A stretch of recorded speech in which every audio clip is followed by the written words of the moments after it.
क्या आपने कभी सोचा है कि क्या हमारे सौर मंडल के बाहर भी जीवन हो सकता है?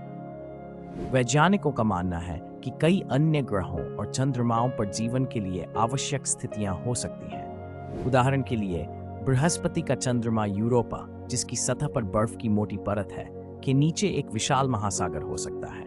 अगर वहां जल है, तो जीवन की संभावनाएं भी बढ़ जाती हैं। इसी तरह मंगल पर भी पानी के संकेत मिले हैं, जिससे वैज्ञानिकों की रुचि और बढ़ गई है। हाल ही में कुछ शोधों ने दिखाया है कि मंगल की मिट्टी में जीवाणुओं के जीवित रहने की संभावना हो सकती है। वैज्ञानिकों का मानना है कि जीवन के लिए केवल जल की आवश्यकता नहीं होती, बल्कि विभिन्न रसायनों और ऊर्जा स्रोतों की भी आवश्यकता होती है। हमें यह समझना आवश्यक है कि जीवन का स्वरूप पृथ्वी पर ज्ञात रूपों से भिन्न हो सकता है।